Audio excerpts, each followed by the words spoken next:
Picture this. It's summertime. El sol está alto en el cielo. Hoochie Daddy shorts? Equipped. Limbs and appendages out. You're ready to have the hot girl, city boy, non-binary baddie summer of your deepest and most personal imagination. But you lost a family member. You lost the love. You lost connection to yourself, the being you worship. But you trying to have the time of your life, so who cares? Poon, I'm not finna get popped. Hashtag irregardless. Slanging and hanging, mucking and mattress sucking, okay? This burrowing feeling in my chest is gonna have to go suck its mother. How I wish things be simple like that. So. Now wahala with me I dey have now.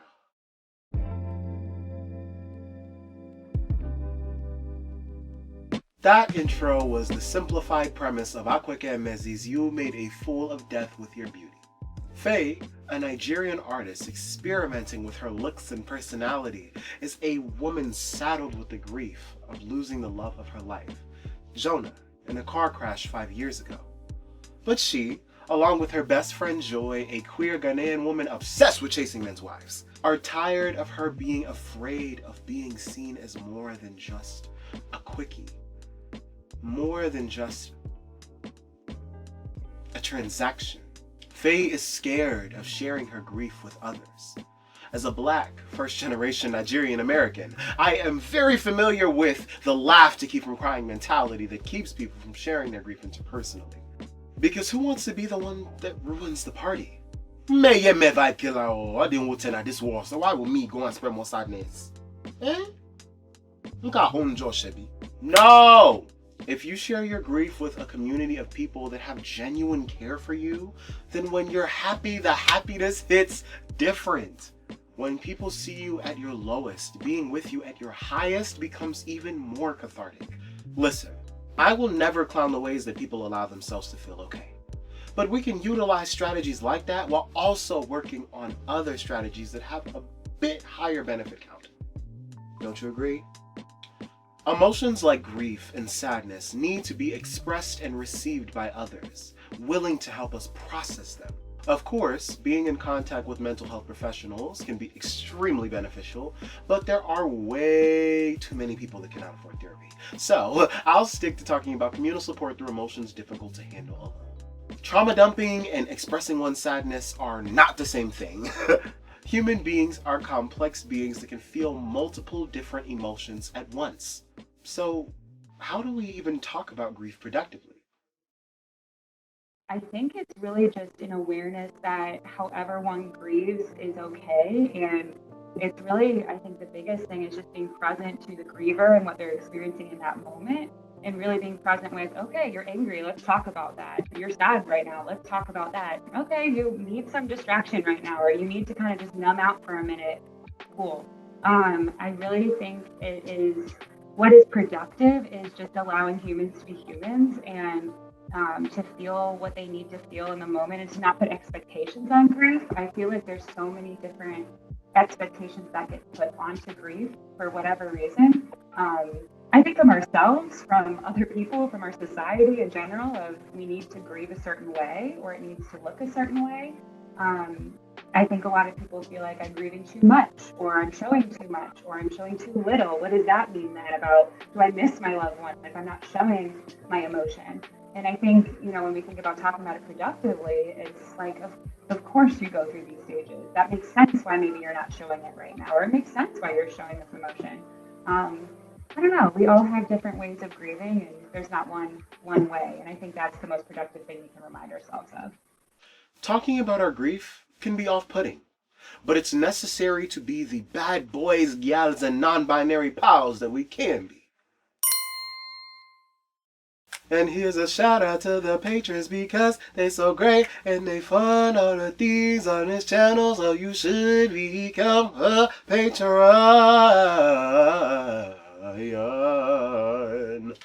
Yeah. Hey, Lil Vix. I'm here not only to plug Patreon and YouTube memberships, okay, shout out YouTube monetization, but also give you an update on all of the ways that you can support the channel. As I've said, we've recently become monetized, so now you can give using one-time options like super thanks and super chats available directly on the video. If that's not your thing, you can also use the Ko-fi link in the description box. If you're not able to support the channel monetarily, please like, comment, subscribe, share, and here's a list of physical things that the channel is saving for. The channel's email is in the description to contact if you have access to any of these things and you would like to help out. Remember that it's through all of our contributions that this team gets paid and the channel remains sustainable. So if you have the resources, then please pitch in. Now, let's get back to the video.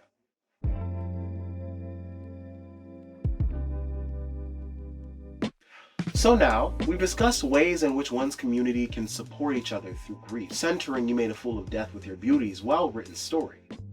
But what happens when you feel like talking doesn't help? Notes on Grief by Chimamanda Ngozi Adichie documents her battle with grief and depression after her father's death. Adichie goes into detail about the things that grief can make one feel. She discusses its nonsensical nature, how all the things she was supposed to do didn't really work. What then?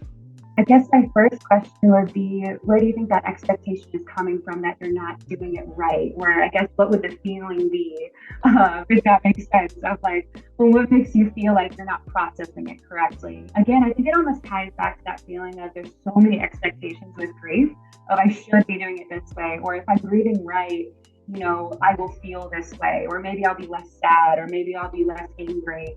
And so I guess the question I would always ask folks is, you know, well, what makes you feel like you're doing it wrong? Maybe it truly is they're just not, you know, allowing themselves to express it in the way they know they feel like they can. And okay, maybe that means we look at something different. I think, again, there's expectations that we have to talk about it, or maybe in some families or some other spaces, it might feel like, no, we don't talk about this at all. And so I think, again, it's kind of finding uniquely for each person what that looks like, and maybe it's through expressing it in a different way. Maybe it's through talk, maybe it's through art, maybe it's through movement. Again, you know, maybe it's through a different means. So yeah, I would be curious about what's making you feel like you're doing it wrong. That would be my first question.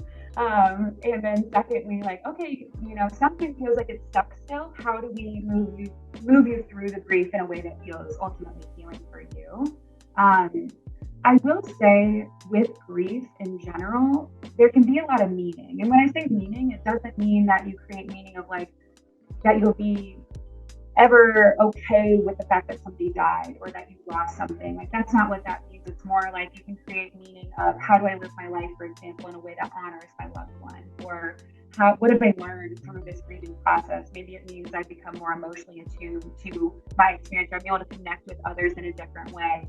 So I will say there can be a lot of meaning that comes from grief, and I think through talking about it, that can be a way to feel really connected, feel really supported, and seen.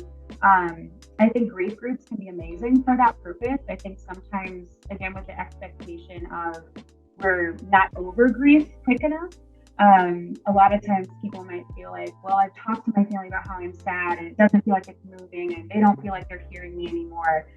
Grief groups are amazing for that reason, because there's not that expectation put on the timeline of grief. And so I guess with that question too, I'd be wondering, like, what again is pushing against that question? Is it like you feel like the timing isn't, you know, moving quick enough, or you feel like you're not processing it in the correct way? So being able to get that normalized in like a group, for example, or talking through it with a therapist can be amazing. Because again, the thing I'm saying is you're the expert. Like, I hear your stuff. Let's understand why you feel that way. Is that the reality? And how do we help you move through it ultimately?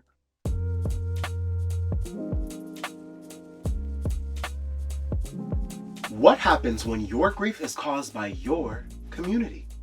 For example, many queer people of color experience things like outing, shunning, and dehumanization that often leads to them losing relationships with their loved ones. In a culture so strung together by community, how does one interact with the community that has so deeply traumatized them? How does one find a new community while picking up the pieces of themselves and putting together a new and stronger version of themselves? The context of The Prophets by Robert Jones Jr. is a bit different because the story is one of two queer black men during chattel slavery. However, in the book, there is a point in which the two characters, Isaiah and Samuel, are effectively shunned from the community due to the introduction of Christianity, which morally prohibited their love, even though their relationship had received much adoration from the exact same community in the past and still does behind closed doors. This led to the downward spiral of the men's mental health and tangible resources in the book, which multiplied the intensity of an already bad situation.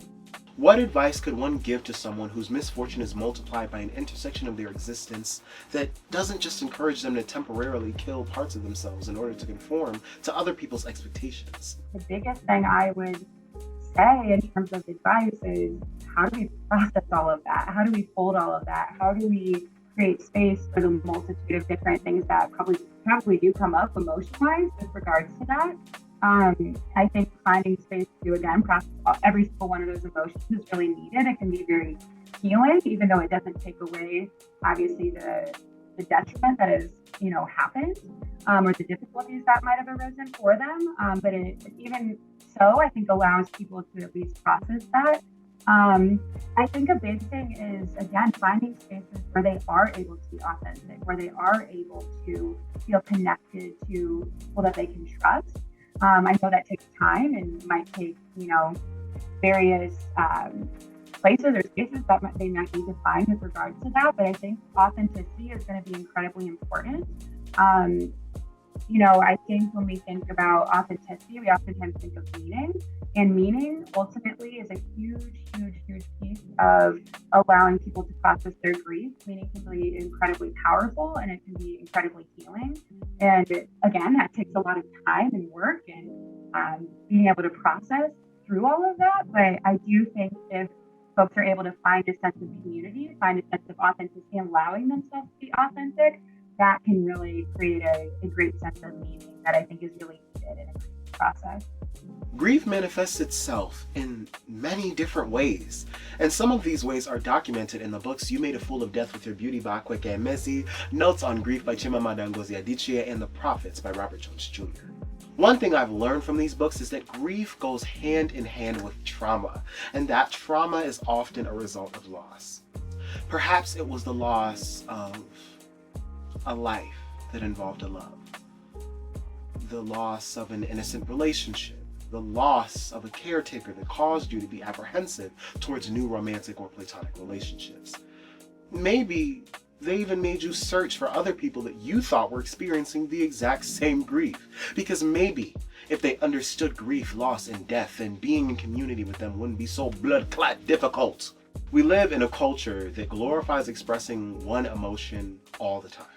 It's extremely difficult, both internally and externally, to showcase the complexity of human lives on social media. Internally, it can be hard to push past your own mental barriers, and externally, algorithms overwhelmingly push content that lacks nuance, so condensed into short form that it nearly loses all of its meaning. I think having more open and vulnerable conversations would do us some good.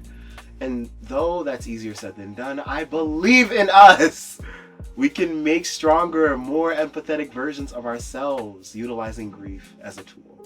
Now that we've discussed some different intersections of grief, I thought that it would be really impactful to hear from some people that have gone through some of these forms of grief. After all, as mentioned in the Nonsensical Grief chapter, grieving often doesn't make sense. And that can be hard to process without seeing some living examples.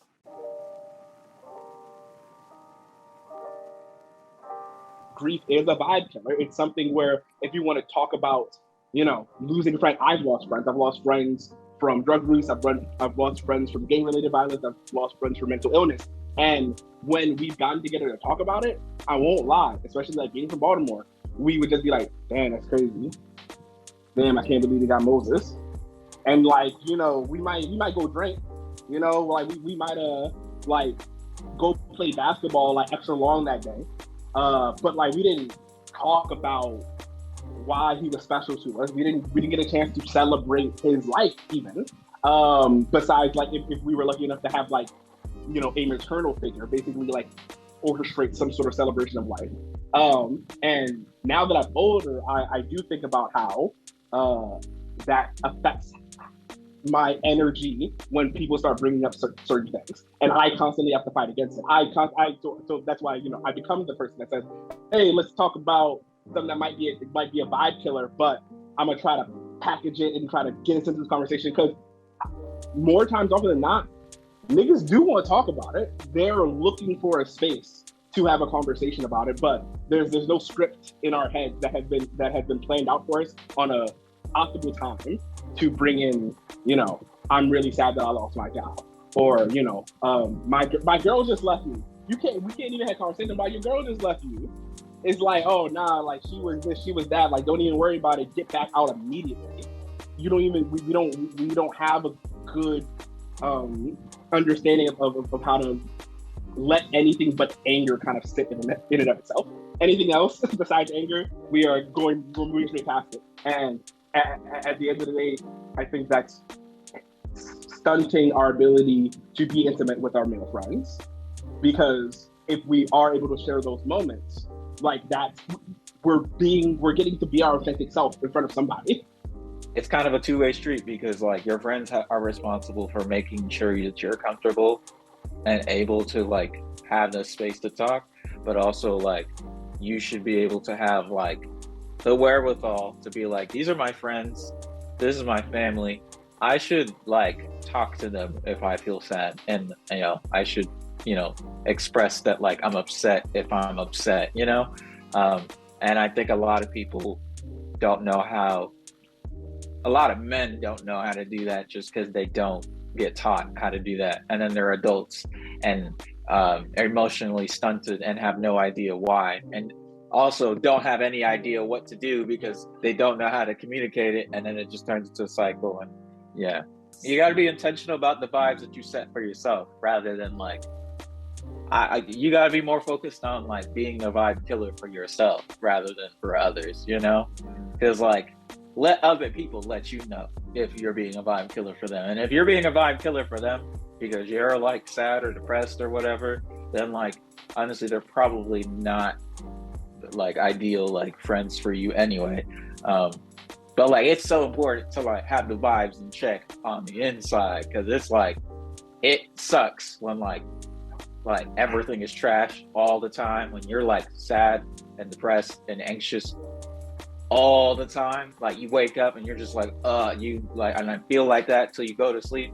That shit is trash. And like Girl, you gotta be able to, yeah, not saying that like you just can't let that happen, because like it'll happen, it happens to everybody, but you know, we gotta figure out ways of like overcoming a lot of that stuff and like setting the vibe for ourselves to be like, no, like I'm gonna have a decent day today. Maybe not a great day, maybe not a good day, but you know, little things like that go a long way in regards to like being so worried about the vibes around others that you don't even focus on the party that's going on inside your head. And right now it's a rager because you got all these emotions flying around, and it's not cute, you know, it's not fun.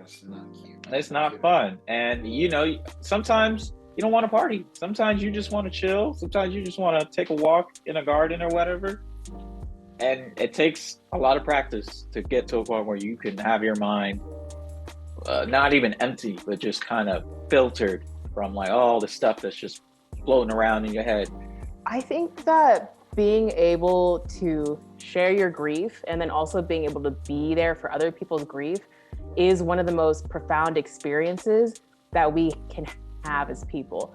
Now, that's obviously very subjective because that's just my point of view, but just like in my experience as a person, like it is one of the most beautiful things about being alive, like being able to be there for people and being able to be supported by your friends. So I think, and I also think like grief isn't necessarily meant to share alone. Like I think our culture really values this idea of like, oh, I'm stable, I can just like handle everything on my own, I can, you know, pick myself up. And I honestly think that's like something that makes sense to do when you have to do that. Like sometimes you don't always have people around you to be able to pick you up, but when you do, like, isn't that so much better? And like when I ask people that question, like some people have literally never had the ability to like have people like pick them up. And that to me is like really tragic, because it's meant so much to have friends where who have shown up for me. That's been very profound. And like you were talking about, like having friends where you're like afraid to say something because you're afraid that they're going to reject you because they want you to be happy all the time. I think those are probably not like, I think there's a way that you're never going to be able to be that close. And some people are okay with that. Some friends, you're not going to be able to share those parts with them. But to me, that's also like a little bit tragic, like being able to be vulnerable and have your friends love you for who you are and see like these really deep parts of you and be able to be present with you is just really profound. It's like a great thing about being alive. So we should do that more. Vulnerability is a thing that opens us up to each other. And it's something that you have to be willing to take the step to do. It's that thing of feeling the fear and doing it anyway. It's not easy, it's not comfortable, it's not okay. I had a difficult time grieving in front of people, but because I was able to grieve in front of the people that I call community, I actually created a stronger bond with them because I allowed them to know me better. Another part of me, the part of me that is sad, the part of me that is upset, the part of me that is devastated. And we don't always share those parts of ourselves with people, oddly enough, because we think that they're not going to want to be around us anymore. And if they aren't, then good riddance, because I feel there's this, not to get too hippie, but there's this interesting, like, and maybe it's algorithm bias, but kind of shift of the way people are talking about connecting with others. And I don't know, I think a 2-year pandemic will do that to a large number of people, will cause them to reevaluate, how do I connect with others and who do I choose to connect with? And so, yeah, it's so silly to think that, not silly, I shouldn't say that, that's unkind, but it's so not in our best interest to hold ourselves back from grieving with others because we think that they're not going to want to be in community with us anymore. But you know, that's how hyper-individualism and all of that works. It seeps into so many parts of our lives, and especially in our emotional lives and our intimate lives. Honestly, I think just living in the world for the past couple of years, everybody's kind of gone through their own version of nonsensical grief. Like 2020 feels like a century ago at this point, and that's really only because I feel like even now we still haven't really processed everything that's happened, you know, and there's so much stuff continuing to unravel as we go along. And personally for me, I think it's just a matter of like, you know, being able to get up every day and just still be here is a matter of like getting through it.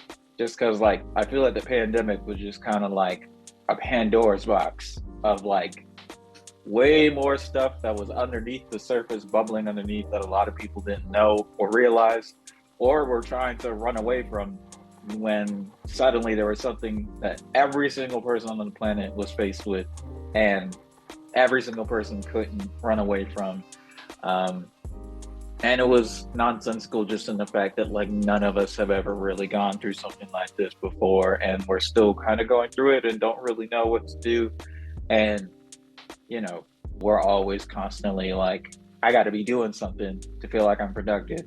And like I said, the pandemic kind of just like was the first time where it was like, no, you can't do anything actually.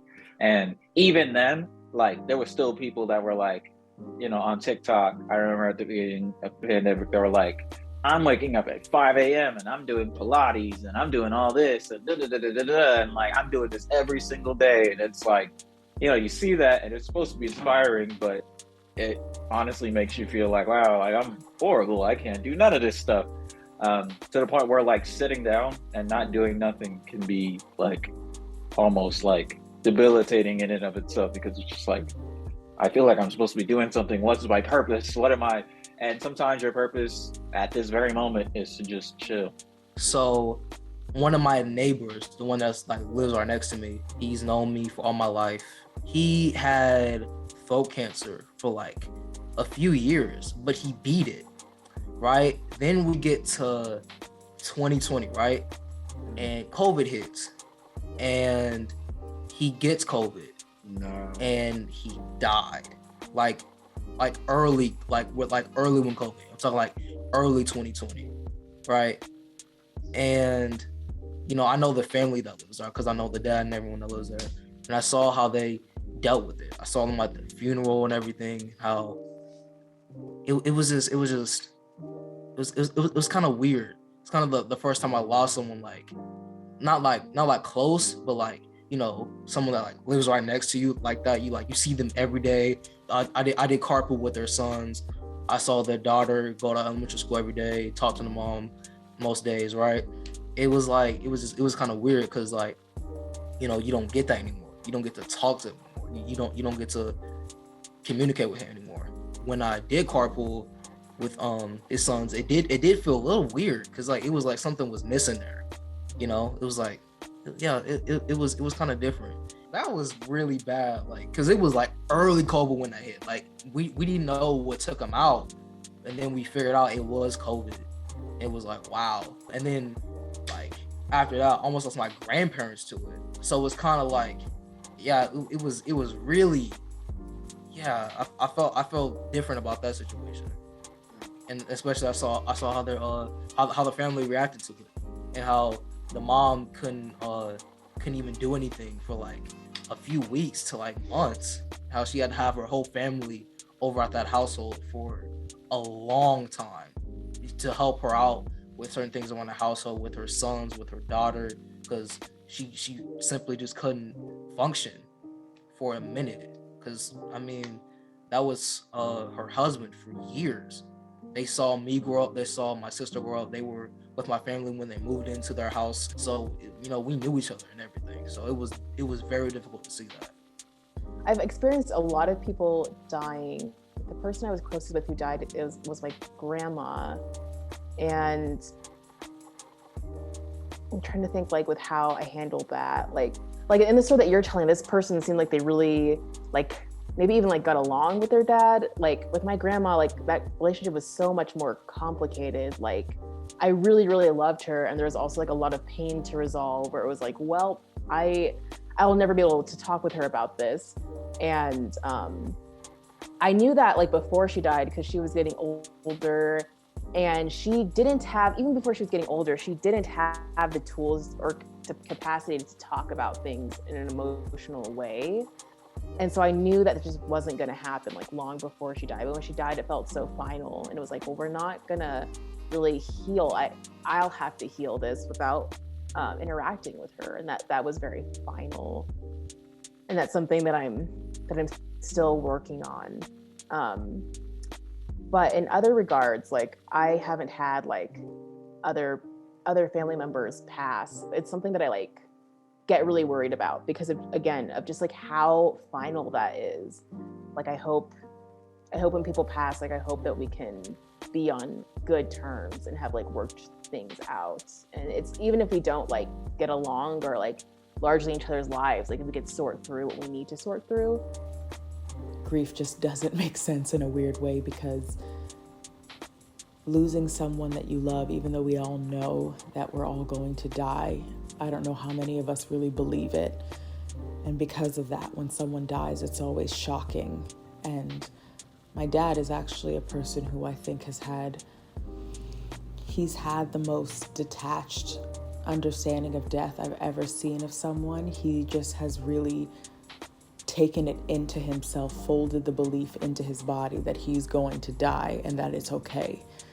That it's not only okay, that he's ready for it. And so when I think about him dying, even though I know I'd be sad, there's less of it being sad because he's come to terms with it so much while he's living. And a lot of us don't do that because we don't want to think about a time when we're no longer here. And we don't want to think about a time where the people that we love are no longer here, but that time is going to affect all of us. And so, yeah, it's something I've had to deal with, losing a parent and feeling as though I was walking in the world but not really in it. There's a quote from this TV show, Grey's Anatomy, that I really love. When George's dad dies, he says, "I don't know how to live in a world where my dad doesn't." And I felt that way for quite some time. And then that thing happens that death doulas talk about, where, not just death doulas, anyone, where it hurts a little bit less all the time. It's like if you're treat grief like a giant box and there's a ball in it, and then the grief is at the center. It's taking up the entire box most of the time, and then it starts to get smaller and smaller. And so when the ball moves around, it doesn't hit the grief as much, but it still does, but it doesn't hurt as badly. And yeah. I'll talk about a time where I had an uncle who went out that way. And, you know, I remember, I don't even know how this happened, but we had a class, I think I had to be like 14 or 15. And this was like right after this had happened. And, you know, there was this, and we had, I think it was like a home economics class or something, but somehow it turned into like a group therapy session, because now this one girl, she starts talking about, you know, how she came outside one day and, you know, it was police tape around the front door, and come to find out her brother got shot. Then another dude that I was boys with was talking about, you know, how his brother got shot. And then we just all sharing these stories about all of these people, you feel me, in our lives that, you know, got taken out in senseless manners or whatever. And I mean, ain't gonna bring them back, but at least it's like, all right, this is somebody I can identify with. This is somebody that understands what I'm going through. So this right here, this is my little tribe. At least, even if it's just for this time being right now, this right here, this is my community. Like at the time I wasn't going to church. If I did go to church, I was going because my mom wanted me to go, whatever. And this is what had initially turned me off from church as a teenager, is that, you know, can't nobody identify with what I'm going through, right? Like, can't nobody, you know, not only do y'all not want to, you know, understand, but y'all ain't even trying, right? Like, y'all ain't even trying to, like, only thing you hear is, you know, gun violence, gang violence, bada, whatever, when, you know, my uncle wasn't even like that. You go into the community seeking, you know, seeking solace from the community, and it's like, you know, they pushing back because it doesn't fit, you know, the parameters of what we're accustomed to, right? Because, all right, because he's not a church dude, you know, he had cornrows and baggy jeans, you know, he liked to wear his fitted caps or whatever and his gold chains or whatever. So because he doesn't fit the mold, doesn't fit the bill of, you know, somebody that you say, all right, this is somebody that, you know, the community is going to lift up, now y'all feel some type of way. But what you don't realize is that in the process of doing that, you pushing somebody out, right? And so I guess I say that to say the same thing could be said in regards to the LGBT community, right? Because you don't fit a certain mold of what we're accustomed to saying, you know, this is the standard, these are the mores, these are the norms, you feel me? Instead of trying to meet them where they are, you feel me? You pushing them out, right? And you making them say, well, I don't want to have nothing to do with that, because you feel me? I'm trying to come to you in my moment of need, but all you telling me is all the different ways how I'm wrong. The way that I've had to contend with grief the most deeply has been with the people who are living here, right? And how I expect those people to show up for me, how those people have shown up for me prior to them really understanding who I am, and not who I was supposed to be, right? And so my parents, I remember when I was very young, my mother's affection and her nurturing nature was almost overwhelming, right? And my dad's like love, but also that protective force, that too was overwhelming. And I just remember when I began to be myself naturally, and I was condemned for existing as an inherently effeminate person, right? Kid, child, right? This is the way I'm going to navigate life all my life. And I watched how my parents' attitude towards me shifted, right? And I felt like that affection that I had so much access to, the mother that I had, the father that I had, died when I realized that who I was not who they wanted me to be. And so I had been grieving that iteration of my parents, because I met them, because I knew them, because I had felt them, I had experienced them, I had experienced that uninhibited love, right? And then when they realized that he's not going to show up in the way that I expect him to show up, in the way that I want him to show up, I lost them. And so I dealt with that grief for a while. And I think even deeper than that, right, losing them in that way, because that could be due to a number of things, right?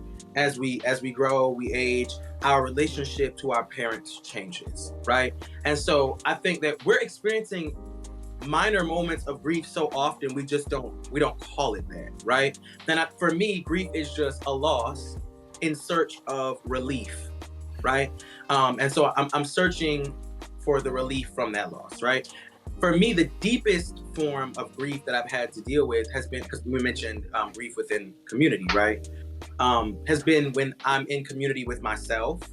There exists these different versions of ourselves. I knew who I wanted to be. I could see him, right? I could see him flamboyant, uninhibited, happy, but most of all, I could see him unsafe, right? And so for me, I felt like I had to kill him before God did, right? Because that death is never ending, right? That death it comes with torment. So since a very young kid, I've been grieving the person that I wanted to be, the person that I couldn't be, and that's like painful, right? Like knowing how you want to show up, right? Knowing how you should show up, how you could show up, but feeling like either way, by virtue of being who you are damned to hell. If you don't kill you, girl, God nor the red. And so I chose the lesser of the two evils. Basically, I arrested myself in my own body, right? And I walked like a hetero person, talked like a hetero person to the best of my ability. I was gonna say, girl, because we ain't never gonna fit them all.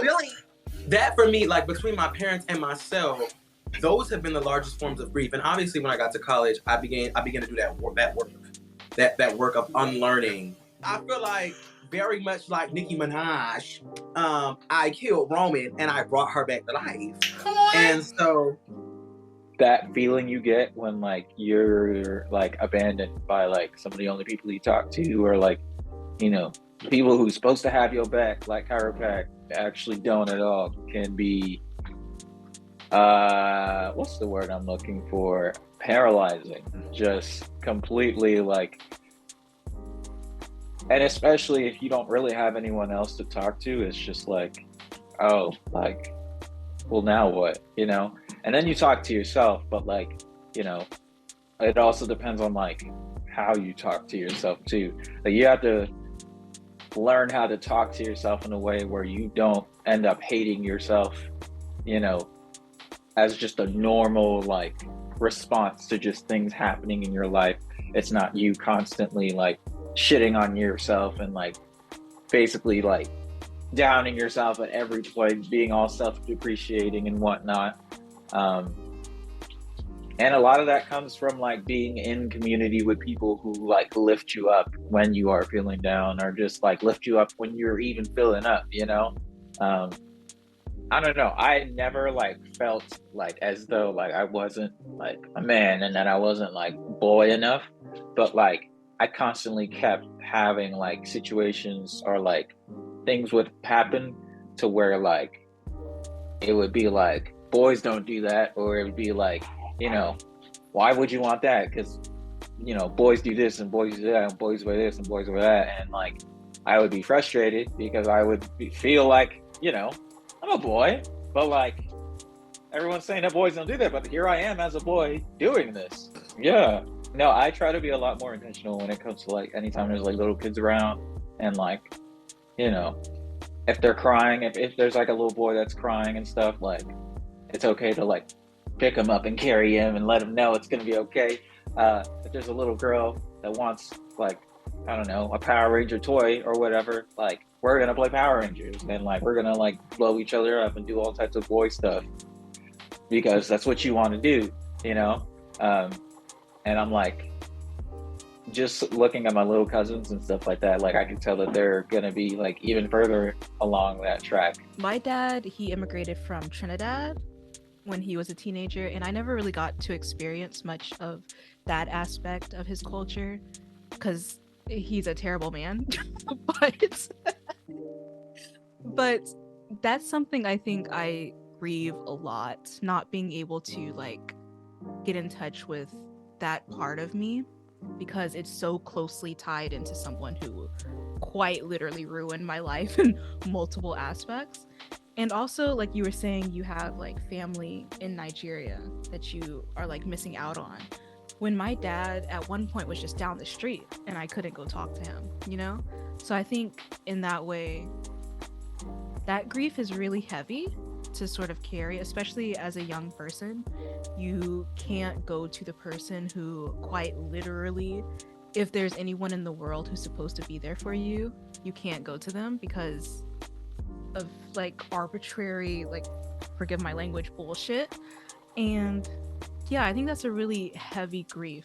So I think in that way I've experienced grief, but also a lot of grief that I think I experience comes from more so an unlived life. I have like this belief that I'm not living to the point where I could, especially if I have like certain aspects that I feel are holding me back, like mental health or anxiety or stuff like that. So I feel like I have grief for like the person I could have been had I not been sort of held back in comparison to the rest of my peers. If I wasn't too anxious, maybe I could like extend more like companionship and stuff like that. Or if I wasn't too depressed, I could like go out and do stuff. You know, that's the sort of grief that I think I experience. In my own experience, like when your community is the cause of grief, it's like a really, really traumatic thing to happen.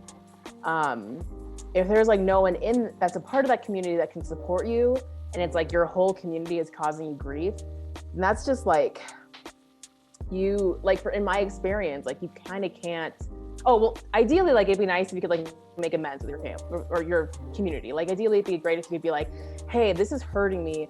I need this to change.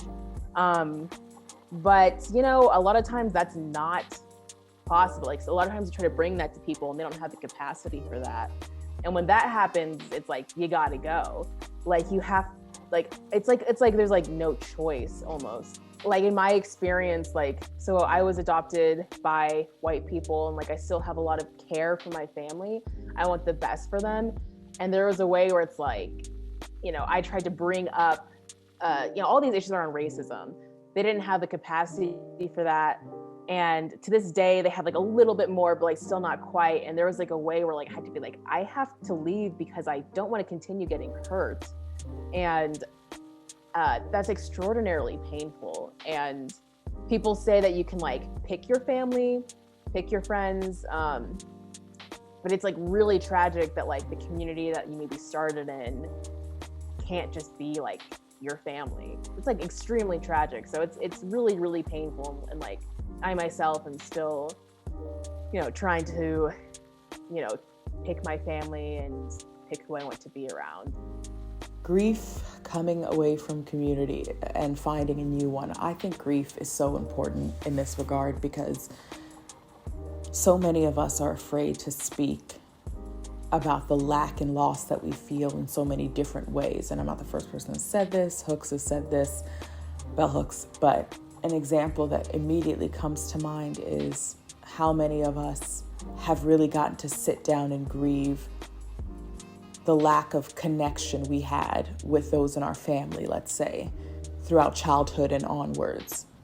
How many of us have sat and grieved the loss of friends that are still very much alive, let's say, but that are no longer in our lives? I think it's a beautiful thing to have these different types of relationships that last for reasons, seasons, and lifetimes. And I also think that while we're rebuilding our lives, when people that we were in community with or that we loved or cared about go away, die, or just are no longer a part of our lives, we should be allowed the time to grieve and allow ourselves it. So many of us lose people that are still living and don't know how to let that be uncomfortable, let that be ill-fitting, let it be terrible until it hurts a little less. I'm someone who holds death as a value, and it's something that I am still scared of, but something that I really try to force myself to get more comfortable with, because it's the one thing that's going to affect everybody on this planet. And I also believe it not necessarily so literally. I think a death of ideas is important. I think a death of attachments is important. Not necessarily to just run through this earth flying solo dolo, but allow yourself the room to let things die. Letting things die doesn't mean you just cut it off. It means it's run its course, and now it's come to its inevitable conclusion. And so when you look at it that way, in my mind, you can find a lot of beauty in that concept. And then you can also find a lot of beauty, therefore, in my opinion, in grief, because grief is a natural partner of death of anything, literally or figuratively. When something is gone, there is this mourning period that should be allowed. And when it's not allowed, it shows up in so many different parts of your life. And so when you're cast aside from those that would be the ones you're supposed to be in community with growing up, and I always think family in particular, or you're not necessarily purposely cast aside, but it just doesn't feel you're growing apart or away, and you have to find others that can actually connect with you. It's okay to appreciate those new relationships and still give yourself the space to grieve the fact that you didn't get to have the previous ones.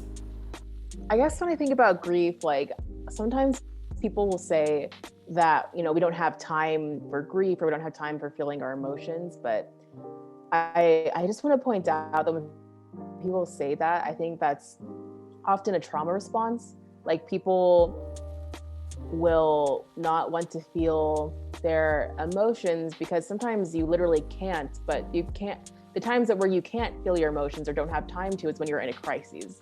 And I'd much rather live my life in a way where I can feel what I'm feeling and where I can be around people who can be present for that.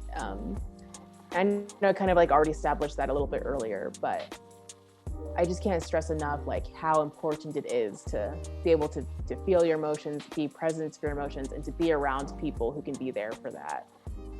That just seems like extremely important. It seems like a really important aspect about being alive and being a feeling person.